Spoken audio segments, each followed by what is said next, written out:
স্বাগত ডিবিসি সংবাদে। আর আপনাদের সাথে আছি আমি সুলতানা স্বর্ণা। এবার থাকছে বিস্তারিত।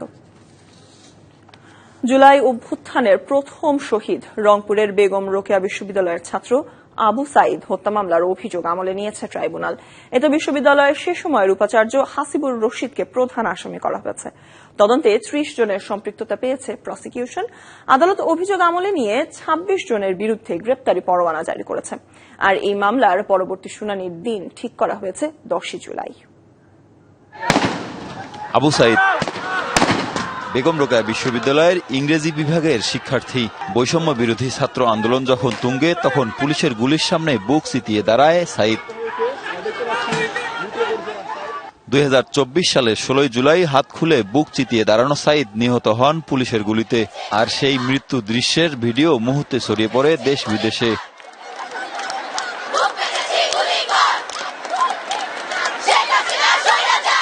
আন্দোলনে পোস্টার বয় হয়ে ওঠেন আবু সাইদ, যার ফলশ্রুতিতে দেশ জুড়ে উত্তাল হয়ে ওঠে সরকার পতন আন্দোলন। স্ফুলিঙ্গ ছড়িয়ে পড়ে দিক বিদিক।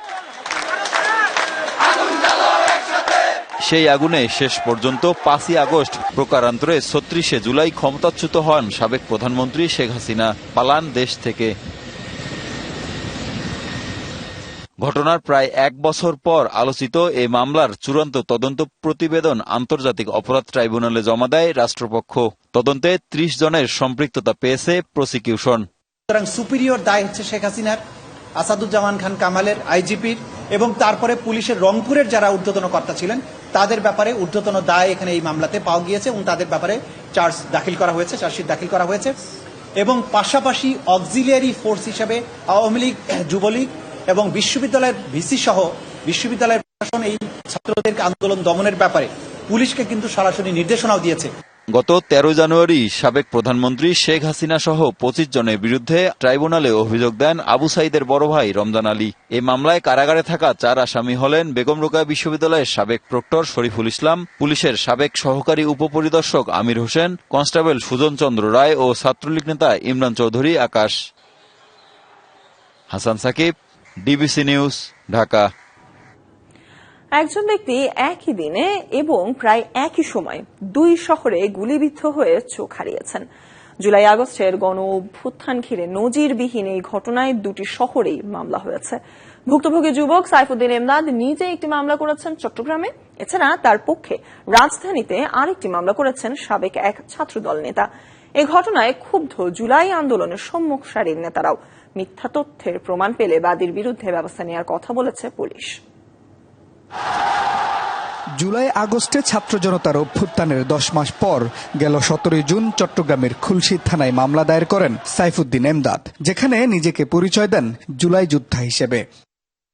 চট্টগ্রামের মামলায় আসামি ১৬৭ জন। এর মধ্যে রয়েছেন দেশের প্রতিষ্ঠিত ব্যবসায়ী, শিল্প উদ্যোক্তা ও সাংবাদিক। অভিযোগে বলা হয় ২০২৪ সালের ৪ আগস্ট নিউ মার্কেটে এবং ৫ই আগস্ট ওয়াসা এলাকায় গুলিবিদ্ধ হয়ে চোখ হারান এমদাদ। এর আগে ২০ মার্চ ঠিক একই অভিযোগে ঢাকার আদালতে আরেকটি মামলা হয়, যেখানে বিশ্ববিদ্যালয় শিক্ষক, অভিনেতা সহ আসামি করা হয় ১৯৭ জনকে। এজাহারে বলা হয় গত বছরের ৪ আগস্ট বেলা ১১টায় রাজধানীর পরিবাগে আন্দোলনে অংশ নিয়ে গুলিবিদ্ধ হন এমদাদ। তার পক্ষে মামলাটি দায়ের করেন সাবেক ছাত্রদল নেতা এম এ হাশেম রাজু। এই ঘটনায় ক্ষুব্ধ জুলাই আন্দোলনের সম্মুখ সারির নেতারাও। বিস্ময় ভরা কণ্ঠে প্রশ্ন তাদের, এও কি সম্ভব?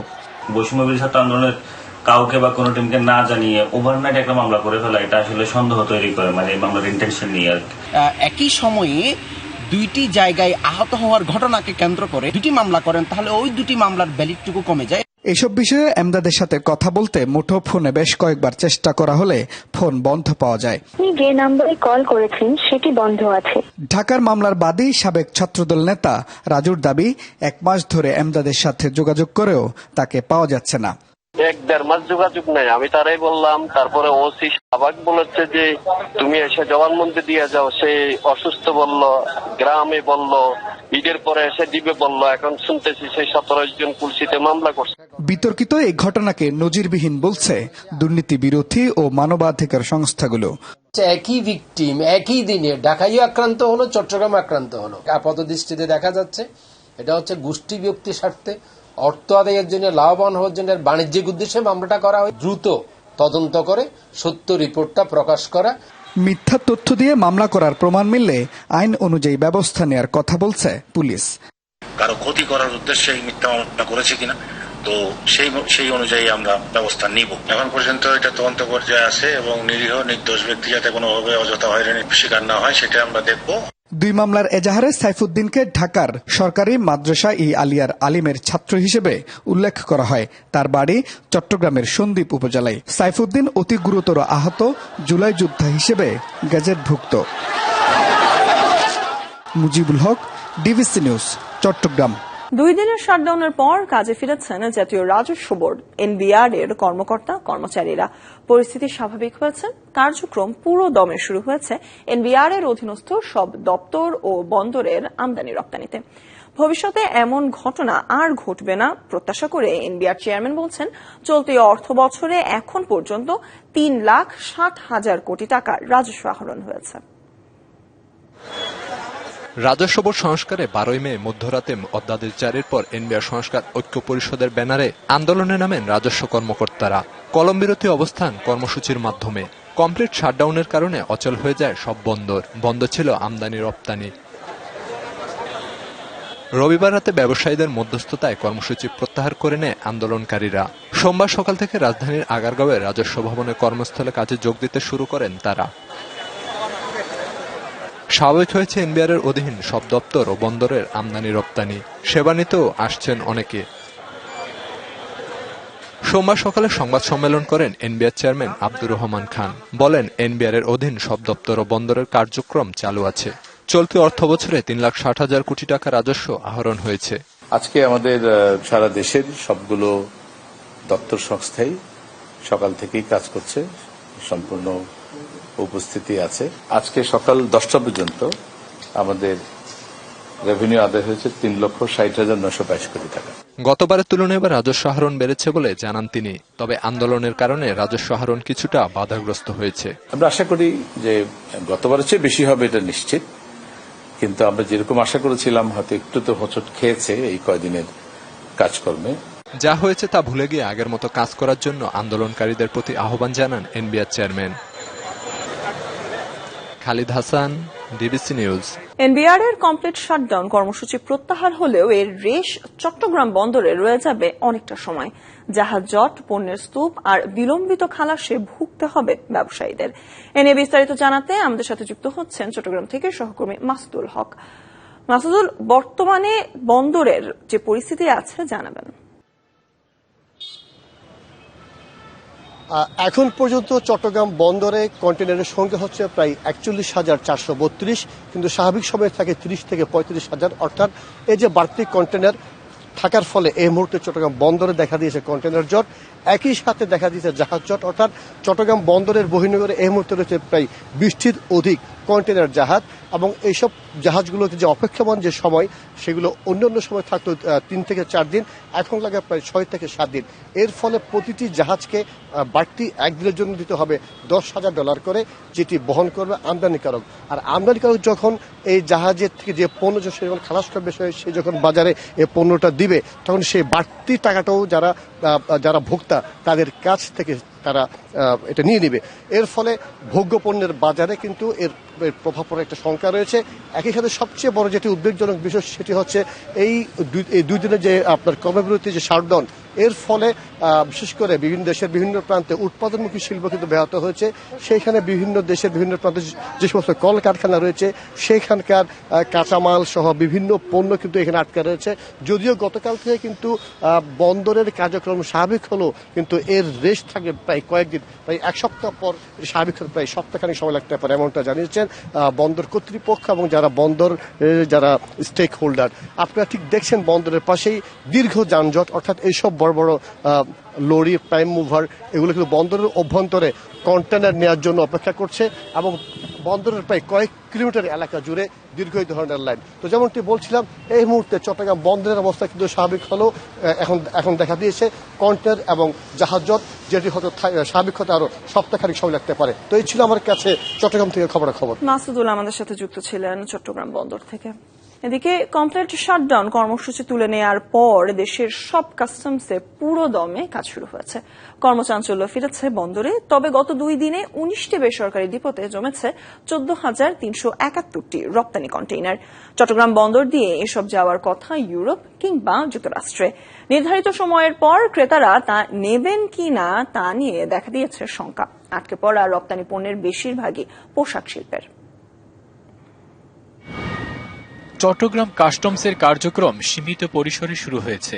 এনবিআর কমপ্লিট শাটডাউন কর্মসূচিতে মুখ থুবড়ে পড়া দেশের 19টি বেসরকারি আইসিডিতেও কার্যক্রম শুরু। তবে গত 2 দিনে আটকা পড়া পণ্য বোঝাই কন্টেনার জাহাজীকরণ করে স্বাভাবিক গতি আনতে কয়েকদিন সময় লাগবে। পণ্য শেষ পর্যন্ত ক্রেতারা নেবেন কিনা তা নিয়েও দুশ্চিন্তায় ব্যবসায়ীরা। সোনা মসজিদ স্থলবন্দরে আমদানি রপ্তানি কার্যক্রম পুরোদমে শুরু হয়েছে। প্রাণচাঞ্চল্য ফিরে এসেছে বন্দরে। ভারতের মেহেদীপুর থেকে আসছে পণ্যবাহী ট্রাক, পাশাপাশি ভারতে যাচ্ছে রপ্তানি পণ্যবাহী ট্রাক। তবে কমপ্লিট শাটডাউন কর্মসূচি চলাকালে সোনা মসজিদ স্থলবন্দর 2 দিনে প্রায় 6 থেকে 7 কোটি টাকা রাজস্ব হারিয়েছে। 2 দিন যে এনবিআর এর বন্ধ রয়েছে, আমাদের রেভিনিউ লস হচ্ছে। এই যে লস হচ্ছে, এই ঘাটতিটা কিভাবে পূরণ হবে? 4 দিন হয়ে গেল লোড করা, আজকে ঢুকলাম বাংলাদেশ। খুব ভালো লাগছে, গাড়িটা খালি হয়ে যাবে, খালি থাকলে খুব ভালো গাড়ি। তবে কাস্টমস কর্তৃপক্ষ বলছে বন্দরে কার্যক্রম শুরু হওয়ায় ক্ষতি হওয়া রাজস্ব পুষিয়ে নেওয়া সম্ভব। কাস্টমস কর্মকর্তারা কাজে যোগ দেয় ভারতের পেট্রোপোলের সঙ্গে স্বাভাবিক হয়েছে আমদানি রপ্তানি কার্যক্রম। ফলে স্বস্তি ফিরেছে ব্যবসায়ীদের মধ্যে। দ্রুত সময়ে ব্যবসায়ীরা যাতে পণ্য খালাস নিতে পারেন সে বিষয়ে নির্দেশনা দেওয়া হয়েছে। এছাড়া লালমনিরহাটের বুড়িমারি, সাতক্ষীরার ভোমরা, হিলি, আখাউড়া সহ দেশের সব স্থলবন্দরে আবারও আমদানি রপ্তানি সহ সকল কার্যক্রম স্বাভাবিক হয়েছে। এর ফলে বন্দরে নির্ভরশীল ব্যবসায়ী ও শ্রমিকদের মধ্যে স্বস্তি ফিরে এসেছে। Shakib Al Hasan, DBC news desk. সংখ্যানুপাতিক পদ্ধতিতে নির্বাচনের দাবি তুলে ষড়যন্ত্রের নতুন ফাঁদ তৈরি করেছে কয়েকটি দল। এতে সুবিধা পাবে পতিত ফ্যাসিস্টরা, এমন মন্তব্য করেছেন বিএনপি নেতারা। সোমবার রাজধানীর কাকরাইলে ডিপ্লোমা ইঞ্জিনিয়ার্স ইনস্টিটিউশনে ওলামা দল আয়োজিত সাধারণ সভায় এসব কথা বলেন বিএনপি নেতারা। বলেন যুগ্ম মহাসচিব শহীদ উদ্দিন চৌধুরী অ্যানি বলেন, সংখ্যানুপাতিক পদ্ধতিতে ভোটের দাবির পেছনে ষড়যন্ত্র রয়েছে। এটি হলে লাভবান হবে পতিত আওয়ামী লীগ। আর বিএনপি চেয়ারপারসনের উপদেষ্টা জয়নুল আবদিন ফারুক বলেন, সম্প্রতি সোহরাওয়ার্দী উদ্যানে একটি দলের সমাবেশে যারা সংখ্যানুপাতিক পদ্ধতিতে নির্বাচনের দাবি তুলেছে তারা লন্ডনে প্রধান উপদেষ্টা ও তারেক রহমানের বৈঠক নিয়ে ষড়যন্ত্র করছে। দলের স্থায়ী কমিটির সদস্য ড আব্দুল মঈন খান মন্তব্য করেছেন, গণতন্ত্রের জন আকাঙ্ক্ষার মধ্যে যারা দ্বন্দ্ব সৃষ্টি করতে চায় তারা বাংলাদেশের আদর্শে বিশ্বাস করে না। যারা আজকে বলছেন পিআর পদ্ধতিতে নির্বাচনটা দেখতে চান, এখানে ভিতরে অনেক ষড়যন্ত্র লুকিয়ে আছে। এই ধরনের কথাবার্তার মাধ্যমে কেউ সুযোগ পায়, সেখানে ফ্যাসিস্ট সেই সুযোগটা সর্বপ্রথম পাবে। এই সুযোগ বাংলাদেশের মানুষ দিতে চায় না। আজকে ইসলাম ধর্ম প্রচারের নামে সংখ্যানুপাত পিআর, আমি এটা বুঝি না। ষড়যন্ত্র শুরু করছেন, এটা কিসের ষড়যন্ত্র? ইউনূসকে ক্ষমতা রাখার জন্য। প্রশ্ন এসেছে পিআর নিয়ে। অবশ্যই পিআর হতে পারে, কিন্তু পিআর কে ইস্যু করে বাংলাদেশের মানুষের যে গণতন্ত্রের আকাঙ্ক্ষা, সেই গণতন্ত্রের আকাঙ্ক্ষাতে যদি কেউ দ্বন্দ্ব সৃষ্টি করে, আমি বলবো তারা বাংলাদেশের আদর্শ বিশ্বাস। কুমিল্লার মুরাদনগরে ধর্ষণের ঘটনায় গ্রেপ্তার প্রধান আসামি ফজল আলী এখনও পুলিশ হেফাজতে চিকিৎসাধীন রয়েছেন। চিকিৎসকের ছাড়পত্র পেলেই আদালতে হাজির করা হবে তাকে। অন্যদিকে ধর্ষণের ভিডিও সামাজিক যোগাযোগ মাধ্যমে ছড়িয়ে দেওয়ার অভিযোগে গ্রেপ্তার 4 আসামিকে আদালতের মাধ্যমে জেল হাজতে পাঠানো হয়েছে। রবিবার সন্ধ্যায় সুমন, রমজান, আরিফ ও অনিককে জেল হাজতে পাঠায় আদালত। গত বৃহস্পতিবার রাতে কুমিল্লার মুরাদনগর উপজেলার বাহিরচর গ্রামে বসতঘরের দরজা ভেঙে ওই নারীকে ধর্ষণ করে ফজল আলী। ধর্ষণের পর চালানো হয় পাশবিক নির্যাতন। বিবস্ত্র অবস্থায় নির্যাতনের ভিডিও ছড়িয়ে দেওয়া হয় সামাজিক যোগাযোগ মাধ্যমে। এরপরই দেশজুড়ে শুরু হয় তোলপাড়। পরে শনিবার রাতভর মুরাদনগরে অভিযান চালিয়ে প্রধান আসামি ফজল আলী সহ 5 জনকে গ্রেপ্তার করে পুলিশ। জেলায় জেলায় সংকট সমস্যা, তা থেকে উত্তরণের চ্যালেঞ্জ আর সম্ভাবনার কথা তুলে ধরতে চলছে ডিবিসি এক্সপ্রেস। বিশেষ এই আয়োজনে মতামত থাকছে তৃণমূল থেকে শুরু করে নীতি নির্ধারকদের। ডিবিসি এক্সপ্রেস আজ সারাদিন থাকছে মানিকগঞ্জ জেলায়। সিএসআরএম ডিবিসি এক্সপ্রেস আজ মানিকগঞ্জের হরিরামপুর উপজেলায় আছে এবং হরিরামপুর উপজেলার যে বিভিন্ন গ্রাম ইউনিয়নের রাস্তাঘাট সেসব আসলে দেখছে এবং যেটি দেখা গেল যে এখানকার রাস্তাঘাটের অবস্থা খুব একটা ভালো না। এখানে একটা মাত্র উপজেলা স্বাস্থ্য কমপ্লেক্স আছে, কিন্তু এই উপজেলাটি বেশ বড়। এখানে যারা আছে এখানকার স্থানীয় বাসিন্দা, আমি একটু তাদের সঙ্গে কথা বলতে চাই এবং জানতে চাইবো যে এখানকার আসলে সমস্যাগুলোর কথা। যে আপনাদের এখানে আমি আসার সময় দেখলাম যে রাস্তাঘাটের অনেক সমস্যা। আপনাদের গ্রামের নাম কি? আশেপাশে সব গ্রামের কি একই অবস্থা? মানে গ্রামের নাম ধুলসুরা ইউনিয়ন, ওয়ার্ড নং 2। আসলে আমাদের হরিরামপুরে যে স্বাস্থ্য কমপ্লেক্স আছে ওখানে আমাদের যাইতে রাস্তাঘাটের জন্য অনেক সমস্যা হয়ে যায়। গুরুতর রোগী হয়ে গেলে আমরা নিতে নিতে অনেক সময় মারাও যায়। অতএব সরকারের প্রতি আমাদের আকুল আবেদন যেন হরিরামপুর ধুলসুরা ইউনিয়নে এবং যতগুলো হরিরামপুর ইউনিয়ন আছে আমরা প্রত্যেকটা ইউনিয়নের রাস্তাঘাট যেন সরকারে মেরামত করে দেয়। এই মেরামতগুলি করলে আমাদের রোগী নিয়ে হাসপাতালে যাইতে কোনো সমস্যা হবে না। এটা সরকারের প্রতি আমাদের আকুল আবেদন যেন রাস্তাঘাটগুলো সরকার করে দেয়। জি, এই মুহূর্তে যে রাস্তাটিতে দাঁড়িয়ে আছে সেই রাস্তাটিরও অবস্থা খুবই খারাপ, দেখতে পাচ্ছেন নিশ্চয়ই। আমি একটু আরেকজনের সঙ্গে কথা বলবো। এই যে আপনাদের কি সমস্যা হয়? বর্ষাকাল আসলে কি আরো বেশি সমস্যা হয় রাস্তার জন্য? বর্ষাকালে অনেক সমস্যা হয়। এই রাস্তাঘাট ভাঙ্গা গেলে আমরা ভারী যাবো পানি দুইকা। খুব যদি দ্রুত অবস্থায় আমাকে এই রাস্তাঘাট ঠিক করে লাগবে। হরিরামপুর গেলে এটা ডেলিভারি রুগী নিতে পারে না, একটা আর্জেন্ট রুগী হইলো খুব অসুস্থ, তা নিতে পারি না আমরা রাস্তার জন্য, খুব কষ্ট হয়। তার মানে রাস্তাঘাটের সমস্যাটা এখানকার মানুষের অন্যতম সমস্যা, সেই সাথে একটা মাত্র উপজেলা স্বাস্থ্য কমপ্লেক্স। আমি একটু আরো দু একজনের সঙ্গে কথা বলতে চাই, একটু আপনার সাথে কথা বলতে চাই যে একটু বলবেন যে কি সমস্যা হয় আপনাদের এই এলাকায়? রাস্তাঘাটের একদম বিচ্ছিন্ন। এমনকি আমার ছেলের বউ গত 1 মে এখান থেকে মানিকগঞ্জ 18 কিলোমিটার যাইতে লাগছে 4 ঘন্টা ডেলিভারি, শুধুমাত্র রাস্তার কারণে। রাস্তার কারণে এখান থেকে মাত্র 18 কিলোমিটার 4 ঘন্টা লাগছে আমার মানিকগঞ্জ ডক্টর হাসপাতাল পৌঁছাইতে, এত বিঘ্ন রাস্তা। এই জন্য আমরা সরকারের কাছে অকল আবেদন করি রাস্তাঘাট সংস্কার করে এবং আমাদের এই পাশাপাশি একটা স্বাস্থ্য কমপ্লেক্স করে দেওয়ার জন্য। একটা মাত্র স্বাস্থ্য কমপ্লেক্স আছে, এই স্বাস্থ্য কমপ্লেক্স হরিরামপুর। এই সাইডের মানুষের খুব সমস্যা হয়, খুবই সমস্যা। এরপর আমরা এটা মানিকগঞ্জের শেষ দক্ষিণ অঞ্চলের হরিরামপুর থানার, কিন্তু আমাদের এখানে রাস্তাঘাট এবং চিকিৎসা বাবদ খুবই কষ্টকর।